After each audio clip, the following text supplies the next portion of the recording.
వికలాంగుల సమస్యలపై కేంద్ర రాష్ట్ర ప్రభుత్వాలు నిర్లక్ష్యం చేస్తున్నారని భవిష్యత్తు కార్యాచరణ రూపొందించి పోరాటాలు చేస్తామని వికలాంగుల జాతీయ వేదిక జిల్లా అధ్యక్షులు నగేష్ అన్నారు.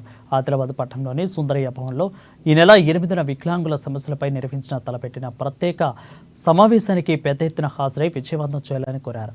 ఇక గతంలో ఎన్నో మార్లు అధికారులను కలిసి గోడు వెళ్లబోసుకున్న వినతి పత్రంలో రూపంలో కూడా దరఖాస్తులు సమర్పించినా ఎలాంటి స్పందన లేదని అన్నారు. అటు ప్రభుత్వాలు ఇటు అధికారులు వికలాంగుల సమస్యలు పట్టించుకోకుండా గాలి కుదిరిస్తున్నారని ఆరోపించారు. అందుకే అందరినీ ఏకతాటిపైకి తీసుకొచ్చి వారి సమస్యలపై పోరాటం చేసేందుకు ఎన్పీఆర్టీఓ తీవ్రంగా కృషి చేస్తుందని అన్నారు. ప్రతి ఒక్కరూ తరలివచ్చి సమావేశంలో పాల్గొనాలని పిలుపునిచ్చారు.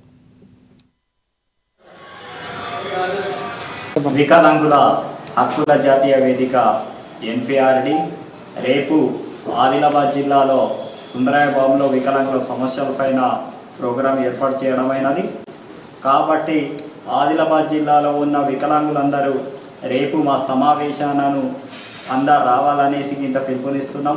అదేవిధంగా వికలాంగుల సమస్యలు ఎన్నోసార్లు కలెక్టర్లను వినతి పత్రాలు ఇచ్చినా కూడా ప్రభుత్వాలు అదేవిధంగా గవర్నమెంట్ అధికారులు కూడా వికలాంగుల పైన నిర్లక్ష్యం చేసి చూస్తుంటారు. కాబట్టి ఈ సమాజంలో ఉన్న వికలాంగులను బయటికి తీసుకురావాలి, వాళ్ళ సంక్షేమం పైన పోరాటం చేసేది చాలా అవసరం అనేసి ఇంత ఆ రాష్ట్ర కేంద్ర సంఘాలతో పాటు ఈ చర్చల ప్రకారంగానే రేపు ఆదిలాబాద్ జిల్లాలో సమావేశాలు ఉంటాయి.